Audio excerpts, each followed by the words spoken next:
All right, Mohammed's up. What's up, Mohammed? He says, hey, guys, after a long absence, I'm finally getting close to being back in the mastermind once again. Well, we're excited to have you back, Mohammed. You always engage. You're one of our most engaged members when you're there. So until then, though, I need some advice from the SM crew. It looks long, but it's just one question. I moved to a new city a few months back, and I've been going to lots of meetups, events, etc. Well, I met this guy who also owns a digital marketing agency, but non-SEO related.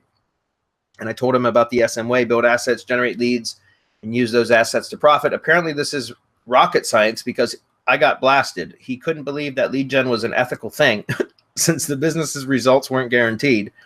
Well, how is it our fault if a lawyer can't convert leads? Our job ends at the lead, but apparently this put the blame on the client, which is a bad thing and hurts the relationship. Also, he said by charging per lead or even by post for GMB, it's not results-based because the client wouldn't be guaranteed results. Yeah, it's activity-based. It's not results-based, Mohammed. That's correct. I mean, he's right about that. I'm not results-based because the client wouldn't be guaranteed results. Yeah, that's what, I've been saying before is like content marketing is an activity-based thing. You can sell it as an activity-based thing, which is really how you should do it. You should frame it that way because if you promise results from that, then you're on the hook to produce results. Now, the way I frame it is like, I charge on a per post basis for whether it's a blog post or GMB post or whatever. And then I tell them like, this is how many you're going to get per month. That way there's quantify, like they can quantify what they're spending, right? What they're spending money on. They have a tangible, right? The tangible is they're getting this many items for this amount of dollars, right? And so that way the idea is that, the trend that I've seen is that historically by doing this many posts, we're going to see an improvement in ranking or an increase of leads, an increase of activity and engagement online, an increase of exposure, which ultimately leads to increase of leads, right? But what you're promising is a certain number of activity, the certain number of posts for X amount of dollars. Does that make sense? So that's the way I frame it, because then you're literally you're delivering what you promised. It's a tangible deliverable in that you could say at the end of the month when you send your report, if you're billing them for 24 posts out of the month, I just pulled that number out of the air, but just say you're billing them for 24 posts, you can show the 24 posts and say there's the 24 posts that have been posted in the last 30 days. Does that make sense? So anyways, go ahead.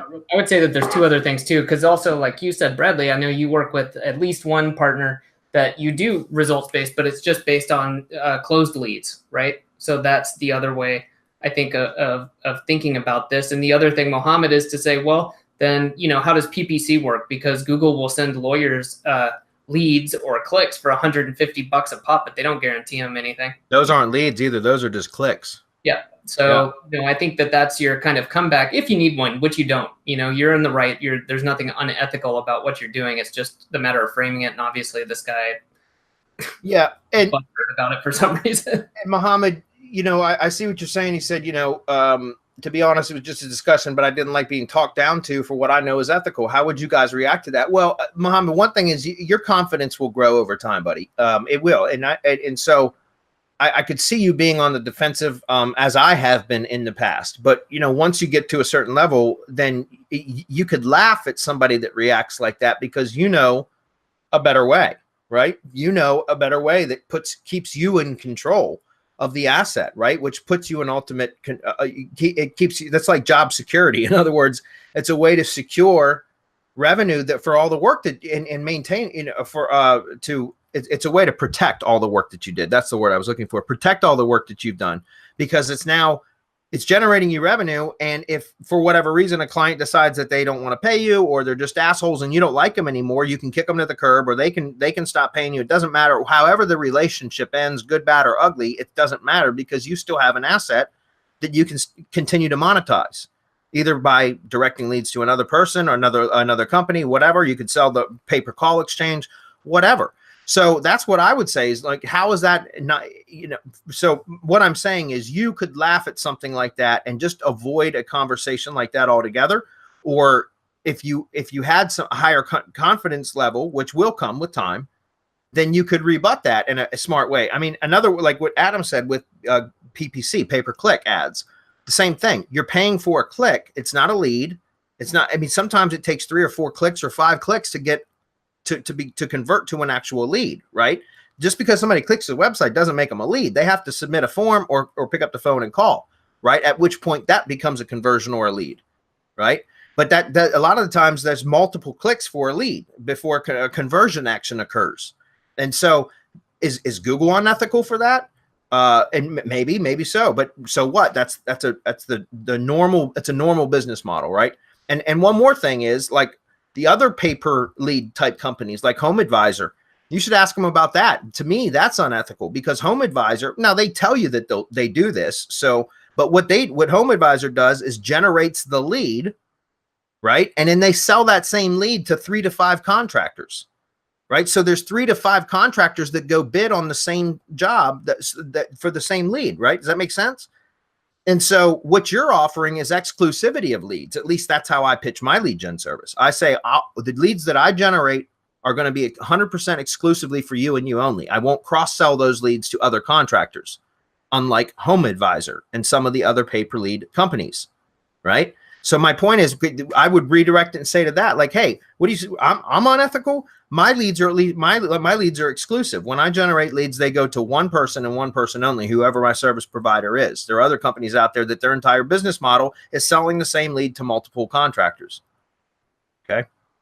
So anyways, when I get into a conversation with somebody that, especially when they start to condescend and talk down, Muhammad, like what this guy was, I just walk away, because I've got bigger and better things to do with my time.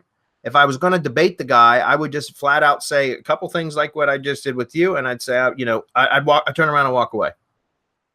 And you're right, Muhammad. He'd faint if he had said that to me, because I had to put him on full blast mode. The fuck are you talking about? You don't even know what results-based is.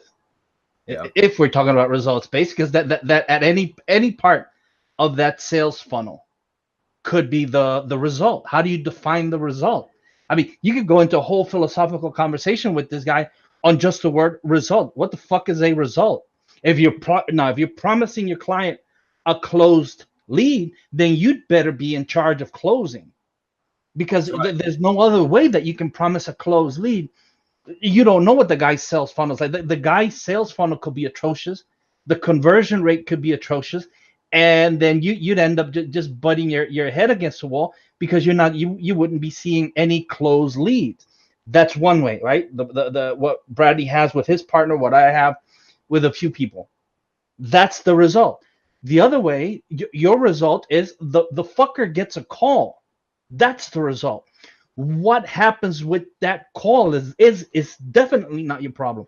Right. It becomes the problem of whoever's closing the leads for the lawyer.